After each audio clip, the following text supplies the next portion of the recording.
Soy el profesor Benito Codina del Departamento de Didáctica e Investigación Educativa de la Universidad de La Laguna, en Tenerife, Islas Canarias. Voy a hablarles acerca de los distintos tipos de ayudas que existen para la baja visión. Lo primero que tenemos que hacer es recordar qué supone tener baja visión.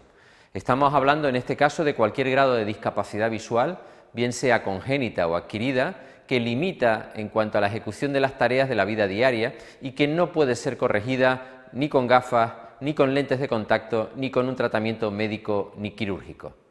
Consiguientemente, estamos hablando de una agudeza visual que se sitúa dentro de la escala métrica entre el 0,3 y el 0,125, o un campo visual que se halla entre los 30 y los 10 grados en el mejor ojo. Hablar de baja visión no es una cuestión baladí. Estamos refiriéndonos a más de 135 millones, según la Organización Mundial de la Salud, en todo el mundo, o más de 20 millones en la Unión Europea, o inclusive más de 2 millones en España. Cifras que implican que 1 de cada 6 personas mayores de 65 años sufre baja visión, 1 de cada 4 mayor de 70, 1 de cada 3 mayor de 75 o 1 de cada 2 mayor de 80 años. Además, con una previsión de crecimiento muy exponencial. Estamos refiriéndonos a que aproximadamente el 25% más de aquellos que la padecen en la actualidad la van a tener dentro de los próximos 20 años. De ahí la importancia de hablar de las ayudas que existen para la baja visión. Y las podemos clasificar en dos tipos, ópticas y no ópticas.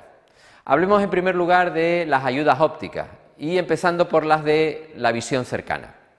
Tenemos las lupas de mano que son lentes convergentes de una corta distancia focal que se utilizan para llevar a cabo lecturas breves u ocasionales.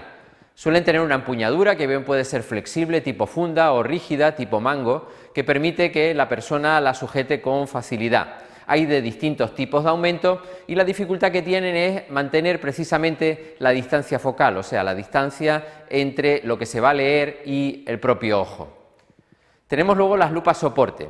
Estas, a diferencia de las anteriores, permiten una lectura prolongada, además utilizando una distancia focal, o sea, entre el propio ojo y la lente mayor que el de los microscopios o lentes convencionales. Tienen la ventaja, además de estas lupas soporte, que no puedes verte afectado por problemas, por ejemplo, de temblores en las manos, en el caso de personas mayores, y además, si están abiertas en su parte inferior, permiten absorber gran parte de la luminosidad ambiental y facilitar la lectura, aprovechando precisamente la iluminación. Ese espacio abierto también permite la escritura de algunos caracteres debajo de ella. Tenemos luego las lupas de campo claro, son lupas con escasa vibración que permiten acumular el doble de la iluminación ambiental existente y por lo tanto son muy útiles para llevar a cabo lecturas prolongadas sin grandes aumentos. Son utilizadas sobre todo por personas con alta capacidad visual o por escolares. Tenemos las lupas de superposición. Este tipo de lupas se sitúan encima de la gafa convencional y dan la oportunidad de obtener buenos aumentos, grandes aumentos, sin necesidad de tener que estar combinando la gafa con el empleo de otro tipo de lupa. Además de las lupas tenemos accesorios para la vida diaria, como pueden ser lupas que se emplean para tareas de costura, lupas que se emplean para tareas de bricolaje, consiguientemente son lupas con finalidad concreta. Algunas de ellas inclusive utilizan, como se presenta en la diapositiva actual, en su margen izquierdo para emplear la iluminación que tienen y obtener un mayor detalle de aquello que se está trabajando. Por ejemplo, como apuntaba antes, tareas de costura o de confección o de macramé, etcétera, etcétera. También tenemos lupas que se pueden emplear para la lectoescritura. Como antes apuntaba, espacios abiertos en lupa soporte nos permiten situar debajo de ella la mano y consiguientemente, junto con el empleo de tipos copios o de cuadernos con trazo que permiten la guía a la hora de llevar a cabo la escritura, nos facilitan la visión de aquello que pretendemos escribir. También tenemos microscopios. Los microscopios son lentes positivas de gran aumento que permiten, bien de forma binocular o monocular, obtener una importante agudeza visual. Por un lado tenemos los hiperoculares, que son lentes positivas que suelen trabajar a partir de las 12 dioptrías. Generalmente son monoculares y el inconveniente que tienen es que requieren una baja distancia focal, o sea, acercarse mucho a la tarea de lectura. Por el contrario, tenemos gafas prismáticas. Estas suelen estar situadas hasta las 12 dioptrías. dan un buen campo visual y consiguientemente permiten llevar a cabo tareas de lectura prolongada de forma cotidiana, sin grandes dificultades. A su vez tenemos los telemicroscopios. Los telemicroscopios son telescopios especialmente diseñados para llevar a cabo tareas de distancia intermedia, aproximadamente entre los 20 y los 40 centímetros. Suelen emplearse bien para obtener una mayor distancia focal a la hora de leer elementos como pueden ser el periódico o revistas, o inclusive para poder ver a más distancia las pantallas del ordenador y darnos a su vez la que requerimos para poder utilizar el teclado. En este caso estamos hablando de telemicroscopio. Un inconveniente que tienen los mismos es que reducen el campo visual, por lo tanto, a la hora de ver el número de palabras que nos permite esa ayuda óptica es menor que en el caso de los microscopios.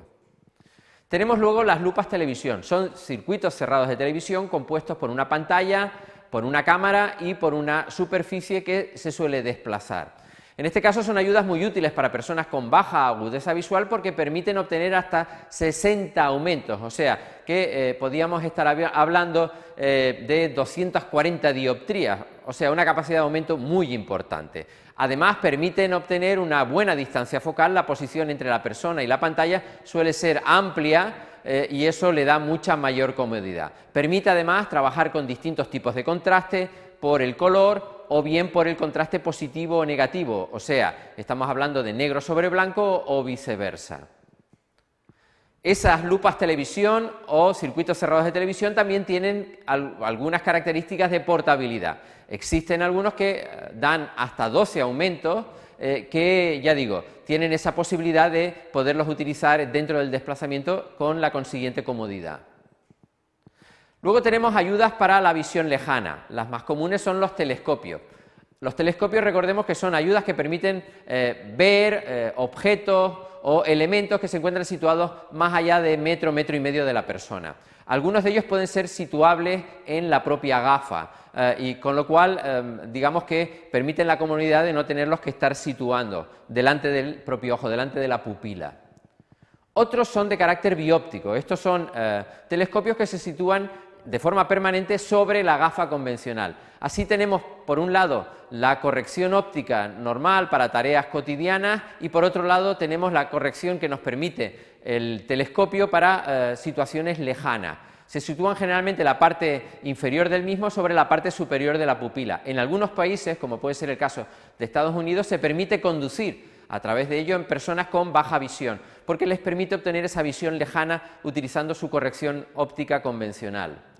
También existen los enfocables, que pueden ser o monofocales o bifocales, o sea, que pueden tener el telescopio en ambos ojos o en uno solo de los ojos. Hay de distintos tipos y de distintos aumentos. Algunos de ellos inclusive tienen gran campo visual, generalmente con aumentos que no van más allá de los 2 o 3 aumentos, que permiten ver la tele o espectáculos a través de ellos. Otro de los elementos importantes que tiene que ver con las correcciones ópticas es el control del deslumbramiento, una de las consecuencias más comunes dentro de las personas o para las personas con un déficit visual.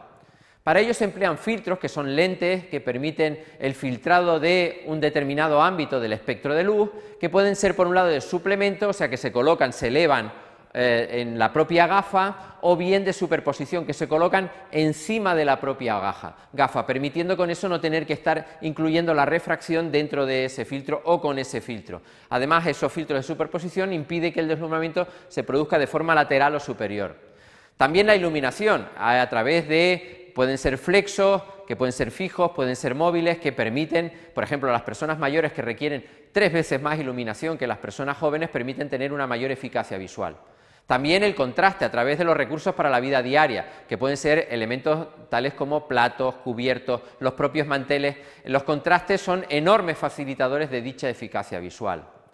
Luego podemos combinar la ampliación y el contraste. Elementos comunes de carácter no óptico son, por ejemplo, los propios teléfonos en los que vemos que los dígitos se amplían y al mismo tiempo tenemos la posibilidad de verlos con un contraste, en este caso, negativo.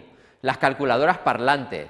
Los relojes parlantes también, utensilios para cocina con distintas marcas y tamaños aumentados de los indicadores, espejos de aumento para llevar a cabo tareas de cuidado personal, de higiene, etc. Herramientas para la escritura, los anteriormente citados tiposcopios, reglas, etc. Los atriles, que permiten una posición de lectura cómoda, de tal manera que está perpendicular a tu propio texto. Y luego las ayudas a la movilidad. Bastones que no son exactamente iguales que los bastones para las personas ciegas o con escasa funcionalidad visual, que pueden ser bien o bastones guía o bastones símbolo en función de las necesidades requeridas. Todas estas son el cúmulo de ayudas que pueden servir para una persona con un déficit visual, con una discapacidad visual. Muchas gracias.